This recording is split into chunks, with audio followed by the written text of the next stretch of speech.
السلام علیکم ناظرین، میں ہوں امرین بلوچ اور آپ دیکھ رہے ہیں سوریہ نیوز HD۔ آئیے نظر ڈالتے ہیں آج کی اہم خبروں پر۔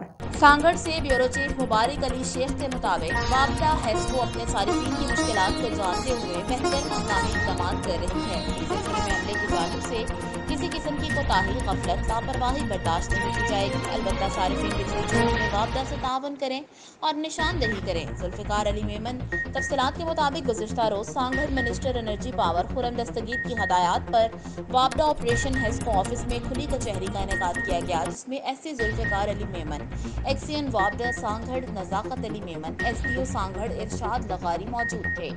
اس موقع پر ذوالفقار میمن نے وابڈا صارفین کے مسائل کو سنا اور موقع پر ہی انہیں حل کرنے کے احکامات صادر فرمائے۔ اس موقع پر انہوں نے کہا کہ وابڈا ہیسکو اپنے صارفین کی مشکلات کو جانتے ہوئے بہتر انتظامی اقدامات کر رہی ہے۔ اس سلسلے میں عملے کی جانب سے کسی قسم کی کوتاہی، غفلت، لاپرواہی برداشت نہیں کی جائے گی۔ البتہ صارفین بجلی چوری میں وابڈا سے تعاون کریں اور نشاندہی کریں۔ آج کے لیے اتنا ہی، مزید دیکھتے رہیے سوریہ نیوز HD۔